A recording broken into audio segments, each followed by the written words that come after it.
Hello and welcome to our series of Target Prelims 2019. Coming to the first topic for discussion. Now basically in this video, I have picked up all the pension schemes of the government. These are very important questions on these have been asked by the UPSC. So there is definitely scope for again a repetition of questions from these schemes. So covering these schemes in one single video is what will help you compare also and remember them collectively.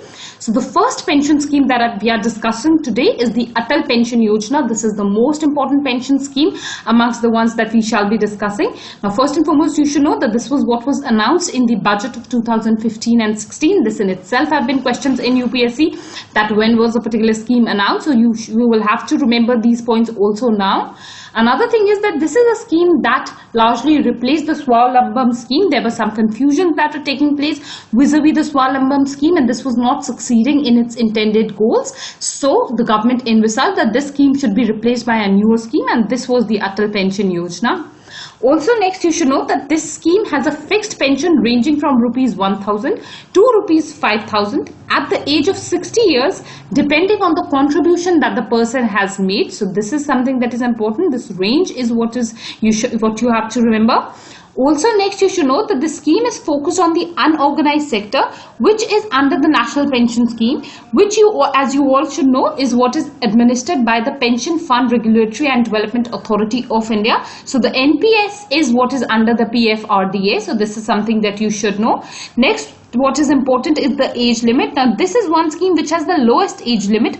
This is primarily because if this particular limit is there, if 18 to 40 years a person is going to invest, only then the money will be increased to such a quantity that after the age of 60 years he can get a pension. So that is how you should remember this particular aspect, that for making the scheme sustainable and viable, it is important that the age limit be reduced. So that is why it is reduced to 40 years.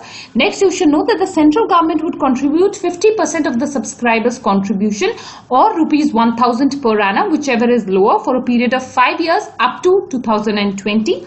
Now under NPS, under the National Pension Scheme, what happens is that a person is making some degree of his income is what he is investing in the NPS, and an equal part of his investment is what is made by his institution or the state government or the central government.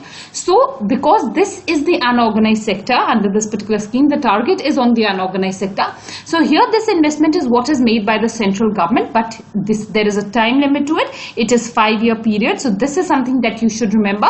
Next, what is important is that the pension is what is going to be paid to the spouse in case of the death of the person who had taken this particular scheme. And even if the spouse is dead, if the person is dead as well as the spouse is dead, then in that case the money is what is given to the nominee. So this is what has been a question in the past.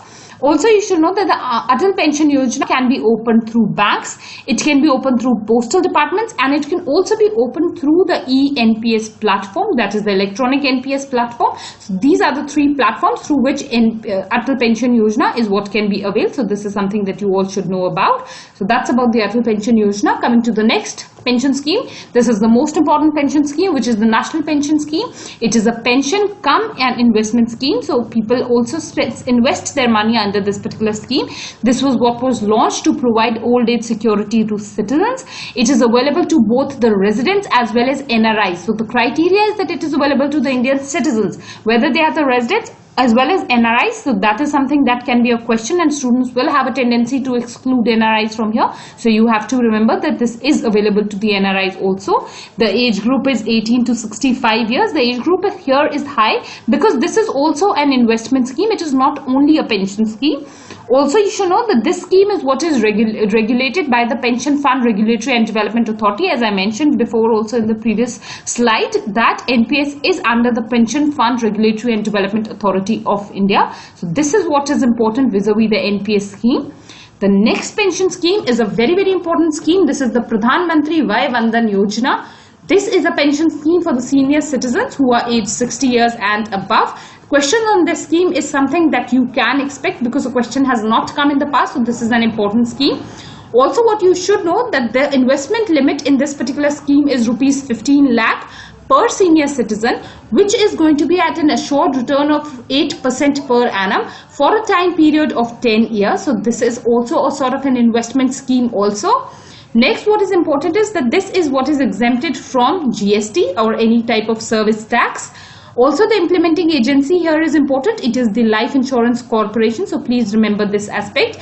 Students might get confused that the Pradhan Mantri Vaya Vandan Yojana is also under the NPS, but it is not under the NPS. It is under the LIC. So that is something that is very, very important.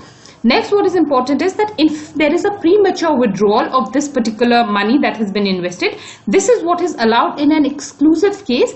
That is when this money is what is going to be required for treatment of terminal or critical illness of the person who has invested or his particular spouse.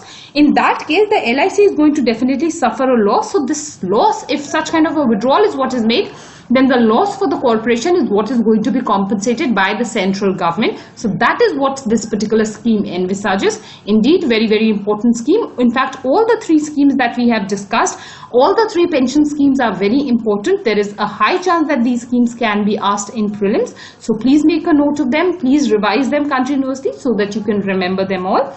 And that's all for our discussion today. Before we conclude, please take a look at our programs.